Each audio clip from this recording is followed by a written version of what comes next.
All right, kamusta everyone? Hope you have had a good respite over the past 24 hours or so. Pag-usapan natin ito. I was hoping to discuss this earlier. Actually, kahapon pa dapat. Itong mga, Diyos ko naman, just to be clear, hindi ito Schadenfreude. It's just that, sometimes, things turn out a little bit tragicomedic, no?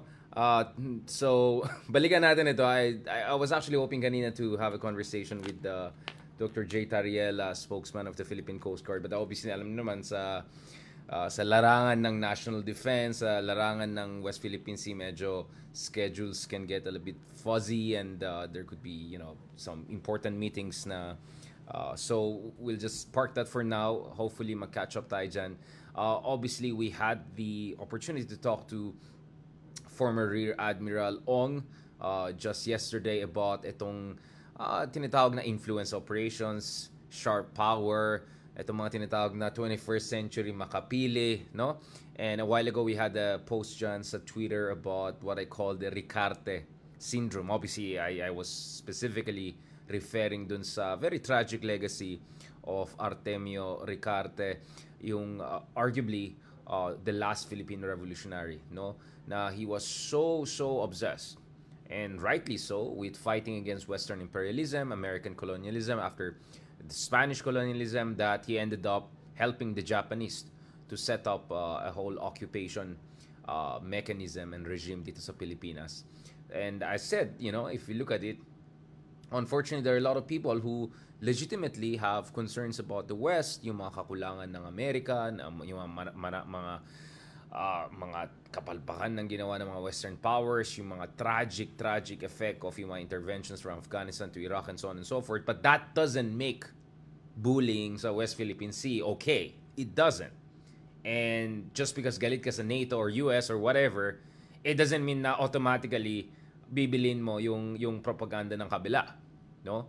So I always said, a real patriot criticizes any form of imperialism, even if it comes from allies, and especially if it comes from neighbors who are doing to you, bullying you on a daily basis. So for me, kung totoo kang patriot, if hindi ka, hindi ka nawawalan ng perspective, because it's important for us not to forget yung mga maling ginawa ng mga ibang bansa sa atin, whether yung mga krimen ng mga Espanyol, yung mga namatayan, or yung mga very tragic impact ng American colonization ng Philippines. Yes, of course.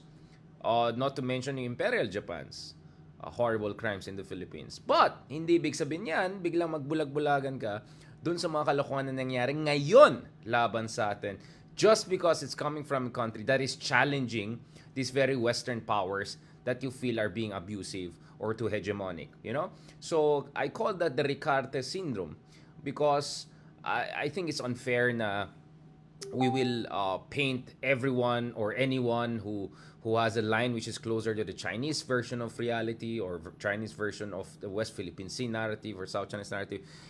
Unfair naman na sabihin mo na, ay, mga niyan. No? Huwag tayo mag-DDS style na tawagin natin bayaran whoever doesn't agree with us. I think that's unfair. At the same time, as I said, there's also this unfortunate tendency of some people who are so consumed by their anger at US, whether 100 years ago may ginawa sila, 50 years ago may ginawa sila, or yung mga ginawa nilang mali sa West Asia, sa Middle East. No one is saying forget about those things. But then again, that shouldn't blind you and make you automatically enabler of the other side. Because imperialism comes in many forms. Imperialism doesn't have a skin color. Imperialism doesn't have a race. Imperialism doesn't have a nationality. Imperialism can come from any major power who begins to bully and worse, even occupy its neighbors or smaller countries, etc. So I just felt I have to throw that out, and I'll try to develop that argument further. No, because kung tinignan natin yung sarili nating kasaysayan, we see a lot of similarities dun sa mga mali, no? At yung mga mistakes ng ating mga forefathers, revolutionary forefathers back in the day, and what we're seeing nowadays also by some people who think they're patriotic by opposing Western hegemony, whatever, but unfortunately some of them end up as enablers of those who bully the Philippines today. Diyan sa sarili natin bakuran, right? So no one is saying let's forget about horrible things that happened sa Balangiga, right? More than 100 years ago. But okay, tama 'yon. But wag natin i-justify or rationalize yung bullying na nangyari sa atin ngayon sa sarili natin bakuran, right? So I just wanted to throw that out. Now, going back to this, today kasi just as I wanted to go back dito sa issue ni Jay Sonza, it's quite tragic too, right?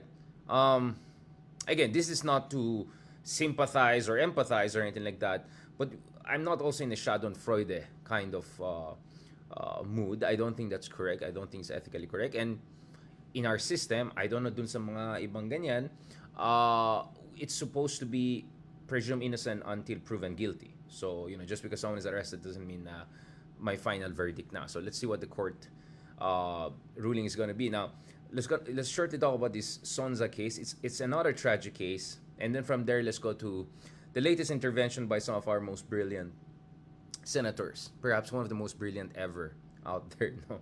Dito sa issue ng debt, no? At yung back and forth or some sort of contradictory statements between two senators, no? One obviously is doing her assignment. Okay, balikan natin yan. Bago tayo pumunta dun sa isa na ganyan. Uy, speaking of which, biglang nahanap ko nakita ko yung etong 7-Eleven, Rodrigo Duterte, 7-Eleven, nung 2016 elections. Nako, bakit? Okay. Wow, how many things have changed. Now, speaking of this, and this is where things are tragic because ako, bilang isang millennial, I got to know Jay Sonza, of course, when I was a kid. I watched him dun sa Mel and Jay na show, no? And he seemed like a legit, interesting TV show host, and he won an award. I think was it 2000 nanalo siya ng best TV host award, yung mga PMC awards ganun. So and then at some point he was also the head of UNTV, a kind of an alternative TV channel, etc. This is someone who tried to run for office, Senate, Congress, etc. So hindi siya basta-bastang tao. And then a few years ago, biglang may mga weird na mga parang nag-attack sa akin sa Twitter. And I know it's not just me, marami siyang and then like, wait, Jay Sonza. Parang tinatroll ako ni Jay Sonza. Like, what? Where is this coming from? Tapos interesting pa, ito si Jay Sonza, nakikisawsaw pa sa mga geopolitical discussion na biglang, so syempre of course I was talking about yung ating trilateral security cooperation with US, with Japan, etc. Biglang minimension niya, bakit parang itong yung batang to, nakalimutan niya yung ginawa ng Imperial Japan. It's like, yeah, Imperial Japan did horrible things. We have to hold them accountable. At the same time, let's not also forget all the good things Japan has been doing for us in the past 56 years. Biggest development aid, lahat ng mga big infrastructure projects natin na foreign funded, halos lahat Japanese. Of course, let's conveniently forget that. Let's also conveniently forget na Tatay Digong, no, yung pinaka-idol ng mga to, ay very close to Japan. But anyways, I just parang tinitroll ako. Next thing I know, tinitroll si Chris Aquino, tinitroll si lahat ng mga influencers na more aligned dun sa opposition, etc. And then I was saying, like, what's going on here? No, una, akala ko, ano lang yun, spoof account or like fake account or baka na-hack yan. Because sobrang puerile, no? Sobrang puerile.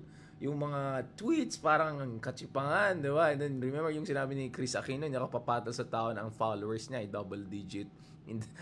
Like, di ba may mga ganyan pag si Chris Aquino, minsan grabe rin si Chris Aquino pag pumatol, eh. Parang, sorry, hindi ako papatol sa'yo, under 10,000 followers kayo. Parang may ganun si Chris, di ba, no, na parang, I'm not gonna increase your engagement or something like that. So yun yung context. And then nakita natin ito si Jay Sonza biglang, and this is the interesting part. Actually, this caption you see here, dito ang pinost natin. I saw what Esquire did.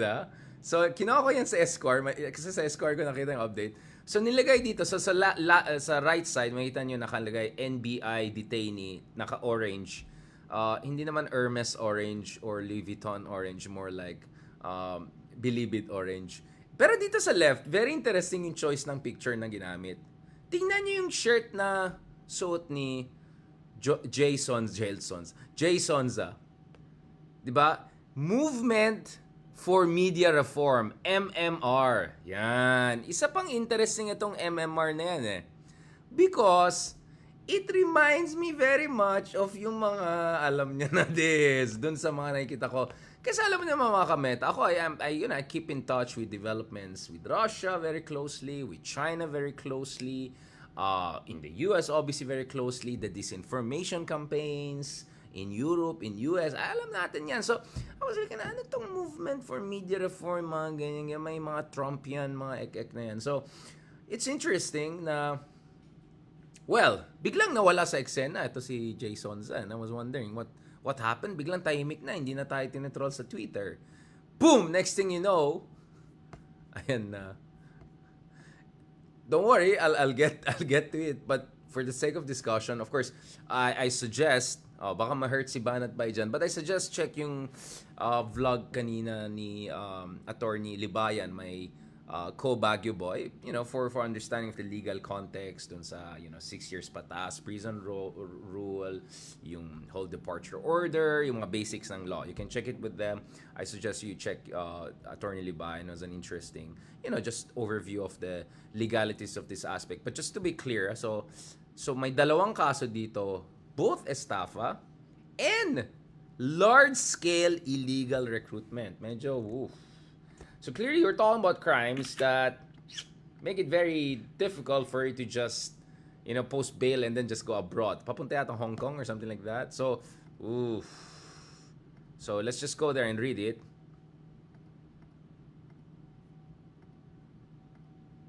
Don't worry, pag-usapan din natin ang ICC soon. Alam niyo saan papunta ang mga conversation na yan.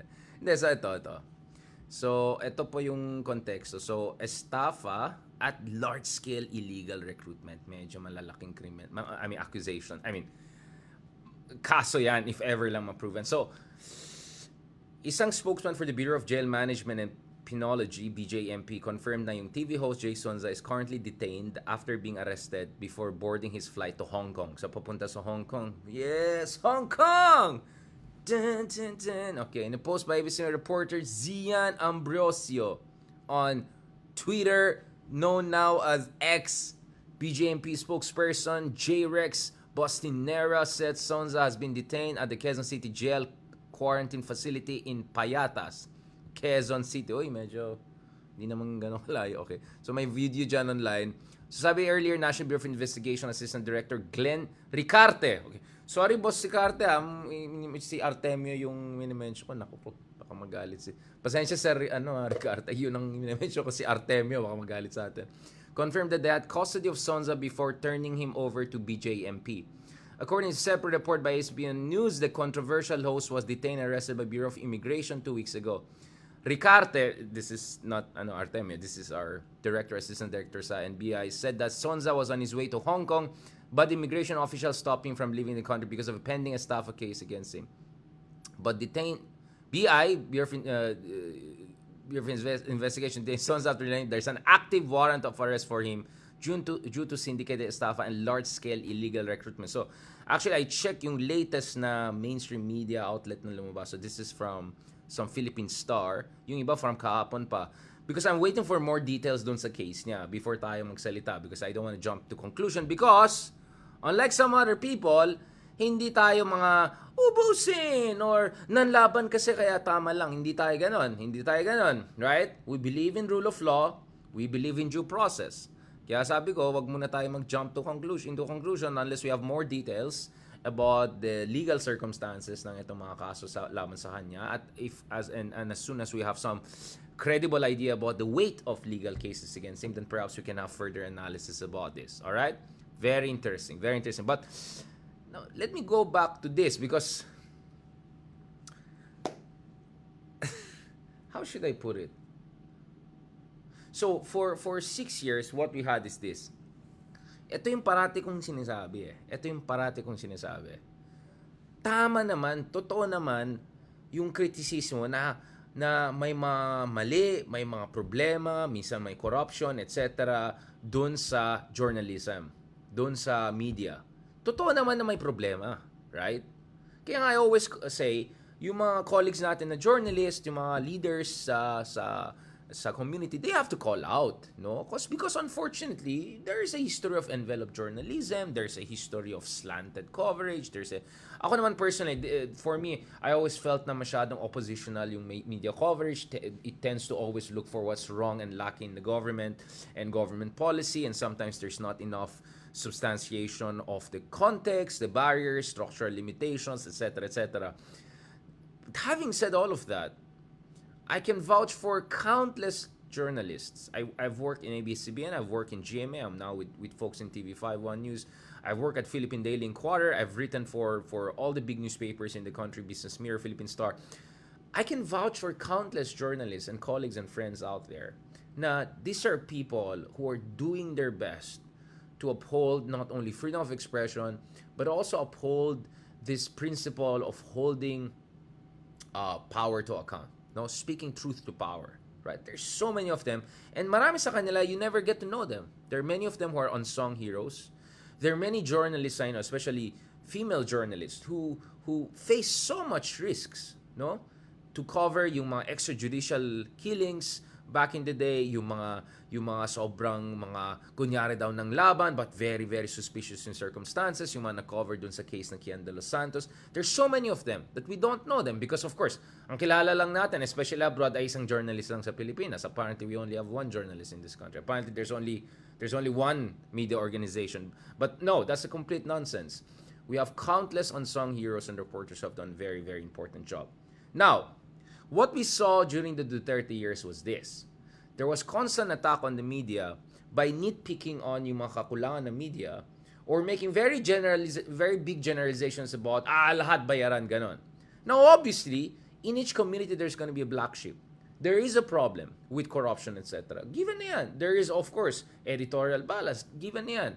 But, by and large, the Philippines mainstream media is one of the freest, most vibrant and dynamic out there. And personally, I know countless journalists who live very simple life, who live a very difficult job. Kasi ang trabaho ng journalist parang detective. Any moment, dapat gising ka. Any moment, there could be a breaking news, breaking cycle. A lot of them nakikita ko, yung mga kotse nila, luma, 10, 15 years old, or yung mga damit nila. Like, yung idea na, I've seen a lot of them grinding it on a daily basis. If I'm not mistaken, there was this also great movie by sila, diba yung isang movie ng Pilipinas na nanalo sa Venice Film Festival the other year. It was also about the dilemmas of journalism in the Philippines. And so my point is, wag sana tayo mag-generalize. As much as we have to accept, there are always going to be black sheeps. There are going to be problematic journalists here and there. And we have a history of problematic journalism, especially in provinces, also in areas whereby the trapos and warlords are completely in control.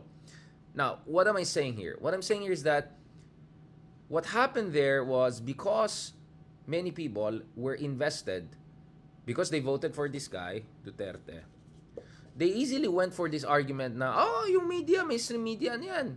Fake news yan. Silang fake news. Sila yung bias, yung mga ganyan. Biglang naging uso na bias. Oligarch mga yan. Yung mga ganon. Diba? And na-demonize yung buong mainstream media. What makes it interesting is that a lot of these people who were at the forefront of attacking mainstream media and calling for media reform, upon closer examination of their own track record and their own personality, is like, okay. And this is what I always say. May mga kaibigan tayo na sinasabi, ito, mali yung coverage ng New York Times dito sa yung fake news daw sa weapons of mass destruction sa Iraq, which serve as a pretext for invasion of Iraq. Yeah, that was wrong. New York Times got it wrong. But you're forgetting the 10,000, 10 trillions of other news that came out that turned out accurate and factually based, right?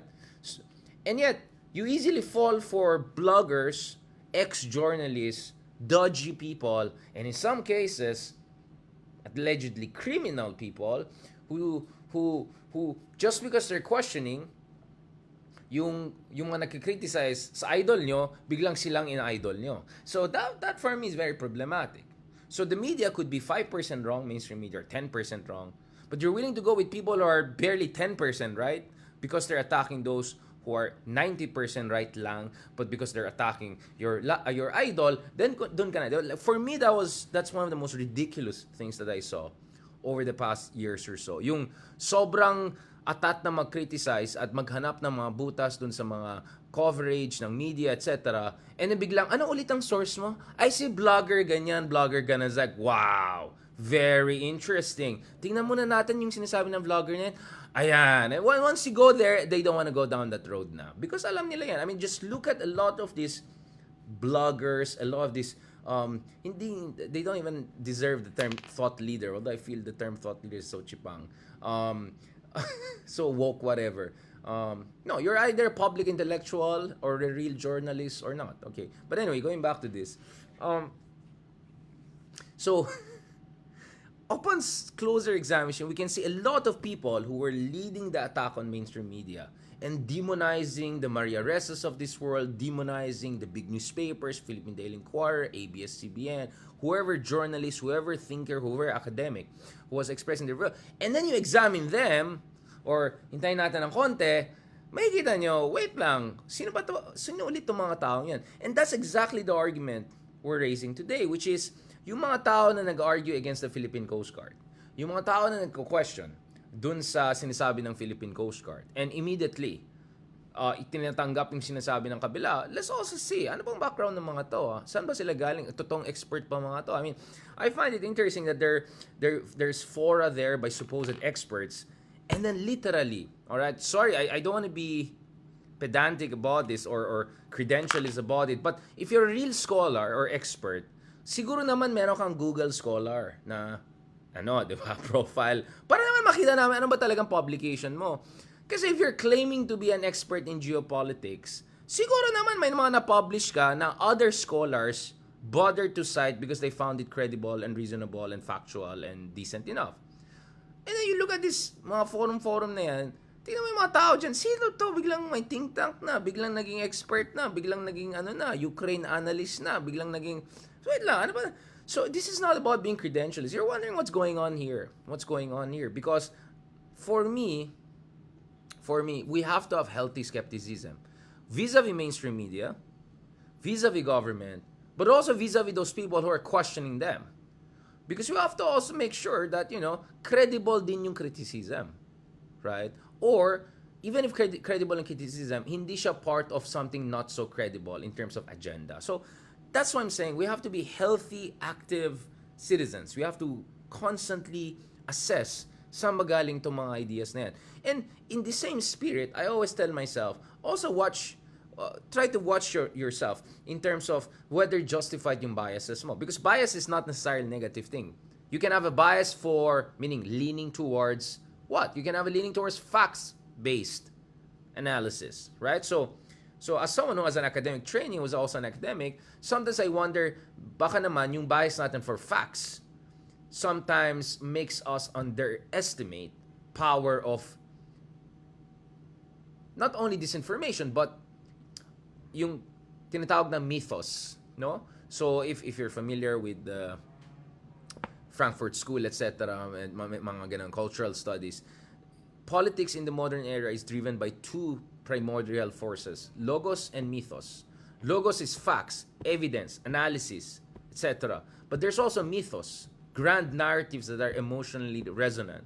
So I constantly also watch myself. So parang, for instance, I always try to understand bakit maraming, let's say, na mga kababayan natin who want to argue na golden era yung panahon ni Marcos Sr. Ibang usapan yung may Marcos Jr. Of course, happy naman tayo lahat. Sibuyas, makanang sibuyas. Makanong bigas. Makanong diba? Travel. No, speaking of Marcos Sr., my sense is a lot of people want to believe, not only do believe, but want to believe that the Marcos era was a golden era because the idea that 40, 50 years ago, we were supposedly a first world country or number one in Asia gives them a sense of confidence and emotional succor to deal with their frustration with the current state of affairs in the Philippines or whatever difficult situation they're facing. This is particularly prevalent among a lot of our kababayans who are abroad, working in difficult conditions. I'm sure, as an Asian, you're going to face a lot of problems. Discrimination, microaggressions, minamaliit ka, yung mga ganon. So, to think that, oh, but 50 years ago, we were number one, number two in Asia, it just happens Marcos lang maalala mo at tingin mo si Marcos yung gano'n. That gives you some sort of emotional comfort. So, I realize, hindi mo madadaan sa factual argument lang. You have to be also aware that yung mga ating mga kababayan, we have this need to feel that we were once a great nation. Now, obviously, for me, siguro, you could say we had great potentials in the early 1960s when, essentially we were able to get the Asian development back to the Philippines. You can say we were great in the late 19th century when we had the highest literacy rate in Southeast Asia, hence the Ilustrados. I can go on and on and on about it. But my point is, before going there, you have to understand the power of mythos, right? The power of emotionally resonant narratives.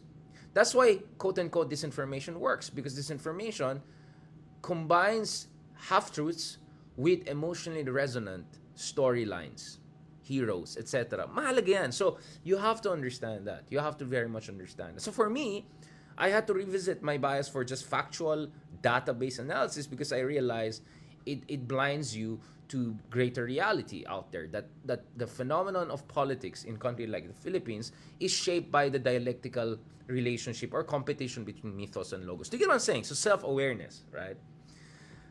But speaking of estafa, of course, estafa has something to do with debt, with utang, etc. Let's transition to the last part because I want to be true to what I promised. Because alam ko minsan I say something and I don't do it. Because ang dami natin sinabi about our thing. No, balikan natin about, okay, speaking of another DDS, well, this one ended up as our senator. So, actually, Senator Bato, interesting guy. Let's see what's gonna happen with the ICC investigations. Ibang usapan yan. So, kanina may mga interventions siya dito sa Senado, which I found quite interesting because, of course, there are discussions right now about the projection of the Philippine debt. Philippine debt really, really going high. My goodness. Good luck na lang sa atin. Aabutan na natin almost 16 trillion pesos debt. Anong ibig sabihin po yan? Habang lumalaki po yung debt natin, nagiging mas malaki yung ating liabilities bilang mamamayan Pilipino. Ano po ang implication yan? At some point, the government will have to raise taxes again, and again, and again, and again. So, kasi kailangan natin ng mga buwis para mabayaran natin itong mga utang natin. So, there are gonna be effects down the road. This is not an abstract issue na may utang yung bayan natin pero wala akong paki dyan. No. This is gonna be felt later on dun sa mga buwis, dun sa mga all sorts of different ways by which the government raise funds. So, dapat may pakialam talaga tayo dun sa level ng debt sa ating bansa. Now, Senator Rizon Tiveros had a very detailed, very considered, very, how should I put it, well-studied intervention on this issue. At ayon sa kanya, madali po sigurong sabihin wag tayo mag-alala kung pakinggan po natin yung iba't ibang sektor na sa krisis po sila. Hindi pa rin nila naranasan na magmura na ang pagkain, ng pamasahe, yung mga jeepney drivers nahirapan. Hindi po nila pakiramdam na protektado sila, etc. Now, okay. Now, I want to be fair to Senator Bato de la Rosa, not necessarily to how he puts things or argues things or for what reason, but the point kasi is, in theory, if you borrow, but you put that money into an investment that gives you a high ROI, then actually you'll end up with the kind of resources that allows you not only to pay for your debt, but actually to be able to even earn more in the future. So for instance, nangutang ka, nag-invest ka sa infrastruktura, nag-invest ka sa human capital, lalong nag-boom yung economy mo, yes, may utang kang additional, pero yung kinita mo out of your investment, yung ROI mo, yung return on investment mo is so good that it allows you not only to pay back the debt, but to have so much extra money to improve yung basic infrastructure, public services, and yung kalagayan ng ating mamamayan. So, in abstract, there's nothing necessarily wrong with utang. But, there should be also a proper examination of whether ito mga inuutang natin at lumalaki na utang natin, whether ito ay napupunta sa tamang mga investments. Ano pang ROI ito, no? At hindi lang ito yung nagbabayad lang tayo ng mga utang ng dating administration all the way going back to Marcos Sr. I mean, that's the irony, right? Base doon sa Ibon Foundation, binabayaran pa rin natin yung utang ni Marcos Sr. and nasa Marcos Jr. administration na tayo, di ba? So, let me just show you that. Basta sabihin na naman nag-invento ito si Darian. Ito. Oh. Because 'di ba, kung mangutang ka, kahit binayaran mo yung principal, may interest na naman 'yan. Tapos utang ka pa para babayaran mo yung not only principal but also interest. So magkakaroon ng snowball effect, no? So one of the biggest ironies in the Philippines is that yun 'di ba yung sinasabi yung the crimes of the father is not crimes of the son. Well, yung utang of the father is now still being paid sa panahon ng anak. Diba? This is the situation we're facing right now dito sa Pilipinas, no? Ito pakita ko sa inyo yan.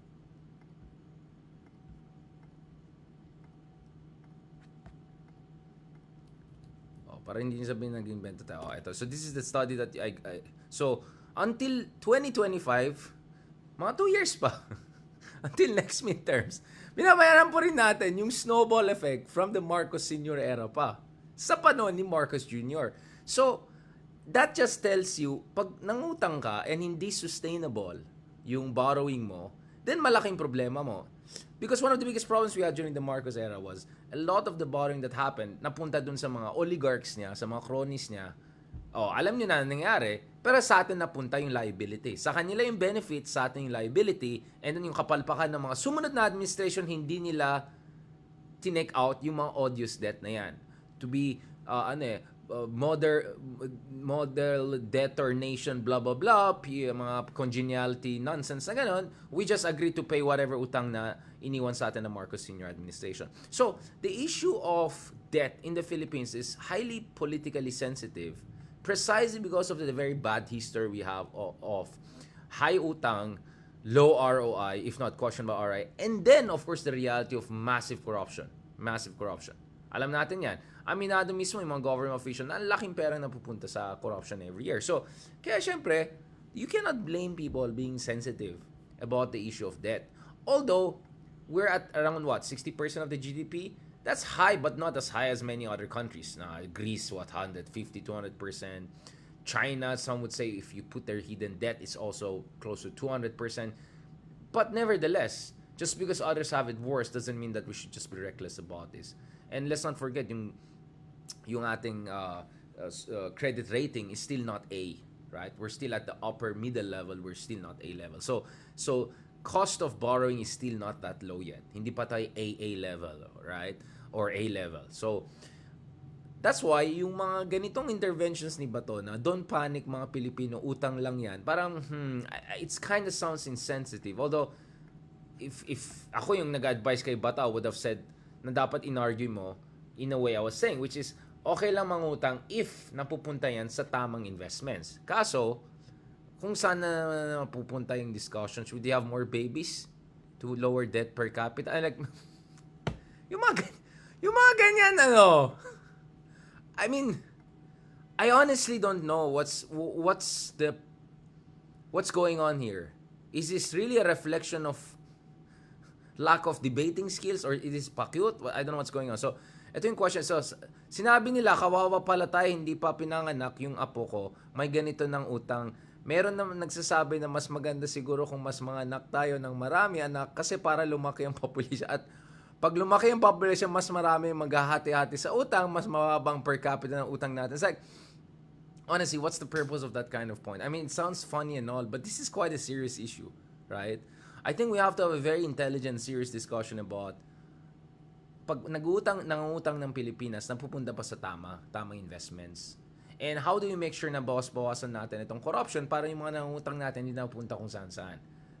Pupunta sana ito talaga sa eskwela, sa infrastruktura, sa public services, sa recovery sa pandemic, all sorts of different problems that we're facing. Sa subsidies para matulungan natin yung ating mga drivers, yung ating mga magsasaka, papunta yan sa national defense para depensahan natin yung West Philippine Sea. So, yun nga like, again, we really deserve better and more serious discussions about the Philippines' fiscal health. Because katulad ng sinabi natin earlier this month, if you look at it, one of the big reasons why the Philippines ranks second to the last pa rin, second to Mongolia in the Asia-Pacific region in terms of economic competitiveness, one of the big reasons is concerns about corruption and fiscal stability sa Pilipinas. Hindi pa rin sigurado ang mga investors kung ang Pilipinas ay medyo stable pa rin yung resource management natin. Yung mga buwis na kinokollect natin, yung mga government revenues na kinokollect natin, minamanage ba natin na mabuti? Saan ba pumupunta ito? Napupunta ba ito sa tamang investments over the long run para maging mas attractive, mas competitive ang Pilipinas? So, clearly, there's so many indicators, so many studies that suggest we need to do something about our fiscal stability. Even if, as I said, in principle, I empathize with the argument of Secretary Jokno, and I also empathize with whatever I think Bato was trying to say, which is, hindi naman utang per se is wrong, right? But yun nga you have to also justify this steady expansion in the Philippine debt level and the debt to GDP ratio level. Because it's also true na lumalaki din yung economy natin. So, kung lumalaki ng economy mo by 10%, even if your debt increased by 5%, then you're still outstripping that. But the reality here is that the Philippines is still recovering from the pandemic. And we have a lot of problems with whether we're getting quality reinvestment of the money na inutang natin. Not to mention yung mga utang na binabayaran natin from the snowball effect from the Marcos Sr. period pa. Alright? Now,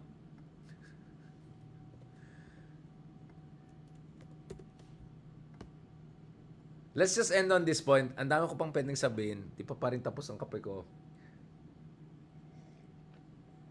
What I want to say is this. Ang dami ko nang sinabi, but let me end on this point, no?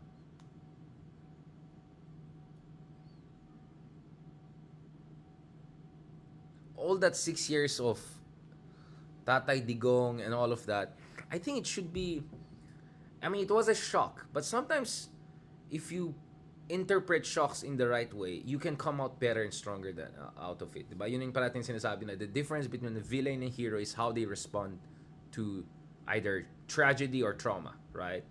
So clearly, those 6 years, kahit sino ka man, was very difficult for us on many fronts. Human rights fronts, sa foreign policy front, even if pro-digong ka, you would also find it traumatic kasi syempre marami rin nag-criticize sa'yo from outside, from inside. So lahat tayo traumatized, let's be honest, in one way or another.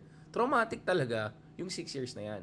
Traumatic kung pro-digong ka dahil ang daming umatak sa'yo na tingin mo unfair. Traumatic din para sa dun sa mga kabila kasi my goodness, what's happening dun sa human rights situation. Hindi pwedeng ganyan-ganyan lang na Banana Republic situation. Hindi pwedeng ganyan-ganyan lang sa China. So, this was really difficult for all of us, no?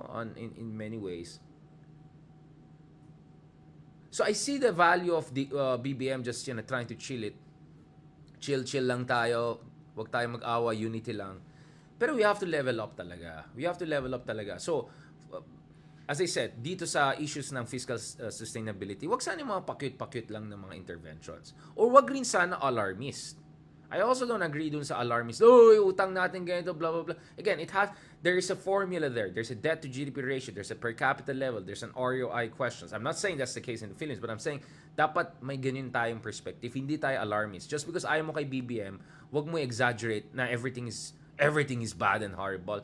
How are you gonna inspire a country? How are you gonna inspire voters? Kung purong sasabihin mo lang, leave the Philippines. Hindi pwedeng ganyan. By just saying everything's negative and horrible, you're just pushing away our people. You're just creating demoralization. You're just making it more difficult for the few good men and women around to do their job. Because kung sasabihin mo hopeless case ng Pilipinas, edi wala na makinig kay Riza Ontiveros, wala na makinig kay Mayor Magalong or kahit sino magaling dyan out there. Diba? Who are sticking around. O, andito pa rin naman si Lenny sa Pilipinas. Baka siya nandito. So, wag naman yung ganyan tipo na puro na lang nega, alarmist. Nako, end of the world. Wag ganon. That doesn't help. It's politically stupid. It's intellectually dishonest. Because not everything is totally negative. There are some few things which are not so bad.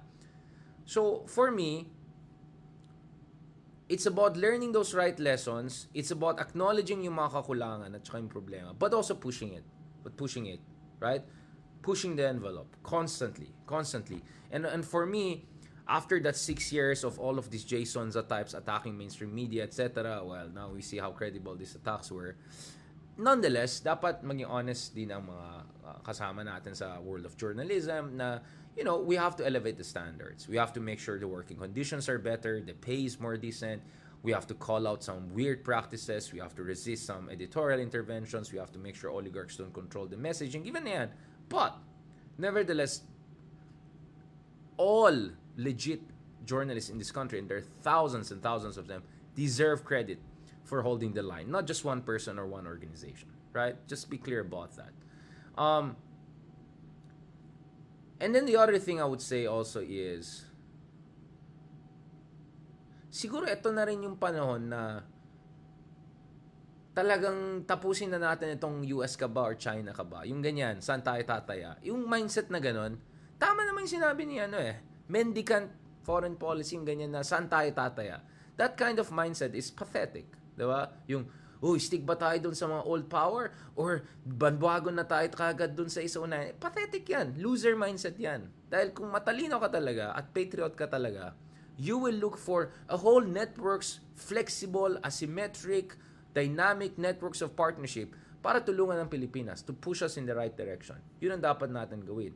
So again, yung 6 years ni Tatay, yung all the antics that we saw West Philippine Sea, as bad as they were, medyo namulat din tayo dun sa mga kakulangan natin sa West Philippine Sea, kakulangan natin in terms of leadership, kakulangan natin in terms of proper discourse and discussion and understanding ng mga karapatan ng ating bansa, ating mga mangista, kakulangan sa ASEAN, kakulangan sa ating mga alyansa, nabuking din ng Amerika na talagang may kakulangan sila sa atin Anong ginawa nila para sa atin nung mischief reef na wala sa atin? Anong ginawa nila para sa atin nung walang Scarborough Shoal? So na-pressure natin sila ngayon, medyo mas supportive na sila sa ayungin. But kulang pa rin yan. Push pa rin natin. So wag tayong loser. Wag tayo saan tayo tataya. At wag sana yung tipong dahil galit ka sa mga ginawa ng Amerika dati sa Balanggiga, biglang magbulag-bulagan ka dito sa mga nangyari sa ayungin. Hindi rin po tama yan. Hindi rin po tama yan. Wag natin gayahin yung mga mistakes ni Artemio Ricarte, di ba? Back in the day. So, mali talaga yun, di ba? Anyway, dun sa mga followers natin na family name nila Ricarte, pasensya na, I didn't mean, I was just talking about the Artemio Ricarte case. And all my respect and love, And I know, tragic kasing case ni Artemio Ricarte because I know he really loved the Philippines and pagod na pagod siya sa mga Western imperialist, mga ganon. Yun lang, that blinded him to what Imperial Japan was becoming. Nevertheless, China is not Imperial Japan. It's a different kind of system. They're definitely not as aggressive as Imperial Japan or anything like that. So let's be clear about those facts. But we need to be firm. We need to engage. We need to be firm and we need to go beyond. Kasi kanina nakita ko yung mga proposal. Ibigay na lang natin yung pag-asa sa US. Yung mga ganyan, anong klaseng pag-iisip yan? Kaya ang pinaglalaban natin, bibigyan natin sa ibang superpower. Yan ang klaseng pag-iisip yan, di ba? So we have to get rid of all of those nonsense, mendicant way of looking at foreign policy. We also have to look at we have to also get rid of a lot of nonsense of attack sa mainstream media, pero zero credibility itong taong to. At clearly, may agenda itong mga taong yan. Dinidemonize yung mga ganyan na tao dahil pinaprotektahan nila yung amo nila. At alam niyo yung mga amo nila, di ba? At just to be clear about this, oligarchs primarily refers to politicians. Right? So the bad rule of the few, that's an oligarchy according to Aristotle. And as far as the rule is concerned, it's primarily a political thing. And sa ating Pilipinas, we're talking about political dynasties. Kaya I found it very ironic that some trapo politicians or political dynasty politicians themselves ay kunyari anti-oligarch. Excuse me, yung definition of oligarch is mirror, mirror. Alright, thank you very much. Maraming salamat sa mga nakinig sa atin. Medyo napahaba yung ating mga interventions. Now, I know that, for me, self-awareness is also about accepting the fact that when you're communicating in social media, many nuances are gonna get lost in translation. And sometimes just lost because of the limitations of the medium, right? So, I know that many people tend to misunderstand us because of the kind of a feisty, strident language I adopt on Twitter, konti lang space at aminin natin, medyo bumibenta yung ganyan style. But anyone who bothers to read us, to listen to us, that's why we're doing this space, we're doing this YouTube and vlogs, para ma-explain natin mabuti yung context ng mga sinasabi natin. So, as I said, to be a good, patriotic Filipino, you don't only need moral courage, you also need intellectual courage. And part of intellectual courage is the willingness to constantly re-examine the validity of your arguments, right? Maybe 20, 30 years ago, it was okay to criticize US because of what they were doing in Iraq, with the invasion, Bush time, etc. But you cannot use the arguments of 20 years ago to justify turning a blind eye to the bullying that is happening us in the West Philippine Sea, not by a Western power, right? Let's be absolutely clear about this thing. So you need intellectual courage. You need to push the envelope. That's an extremely important thing. And that's why siguro mahirap yung position natin. And sometimes we feel lonely because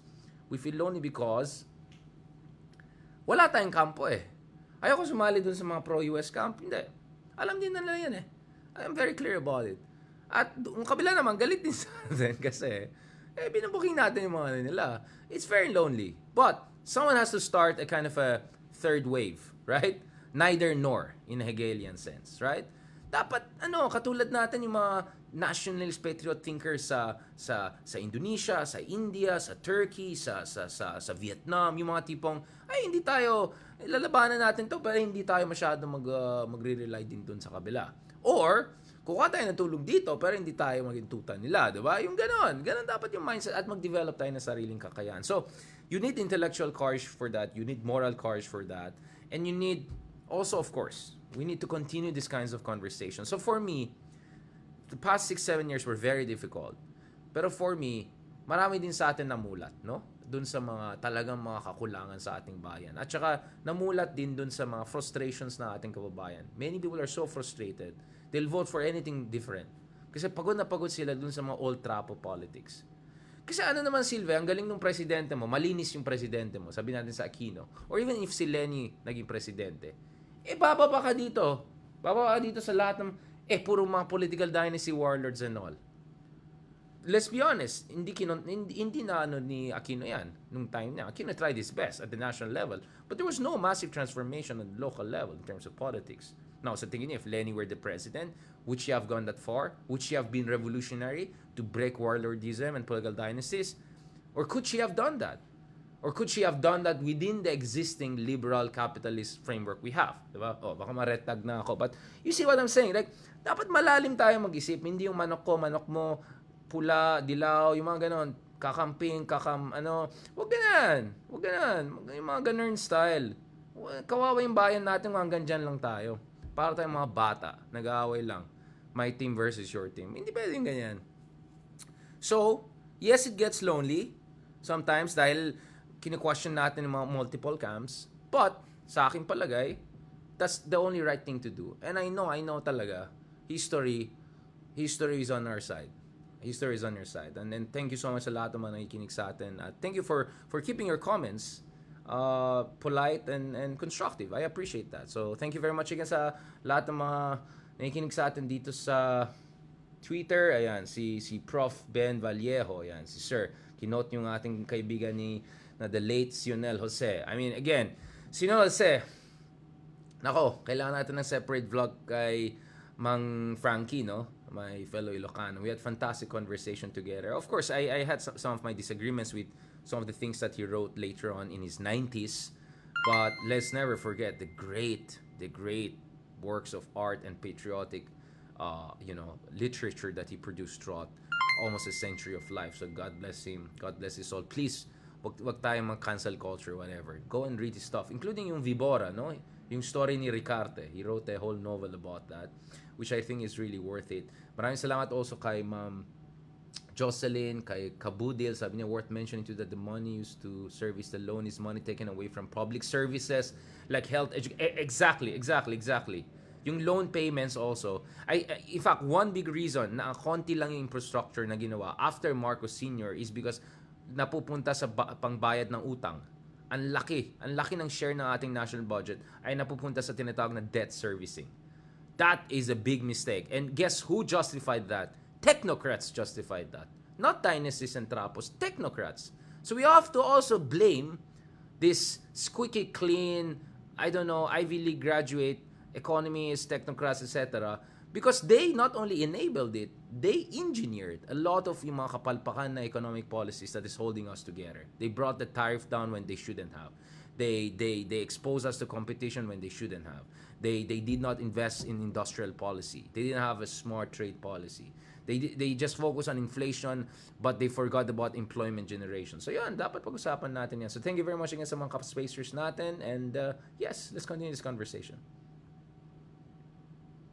And thank you also dito sa mga kasama natin sa Noemi Tablate. Yan, mga kahedarians. Ayan na naman tayo eh. Kakasabi lang, huwag tayo magkampo-kampo, pero sige na, tayo-tayo na lang dito eh. Salamat kay Arnel de la Cruz. Talagang pang artista. Salamat kay Vida May Soriano. Salamat kay Jack Cristobal. Yan. Again, salamat kay Moller, Lilibet, kay Ma'am Jocelyn. Thank you so much for your support. Kay Weng Malvi, salamat. Ayan. Thank you kay Angeline Simons also. Of course, we try our best. Si Ella Ricanov. Ayan. Sana daw mamulat ang ating mga Let's go! That's it! Yeah! Tatay! Alright. Okay, thank you very much guys and talk to you soon. Continue natin kung may mga updates dun kay Jay Sonza guy. I didn't wanna push further kasi wala pa naman more details. So once we have more details, we can have a more reasonable discussion. Salamat.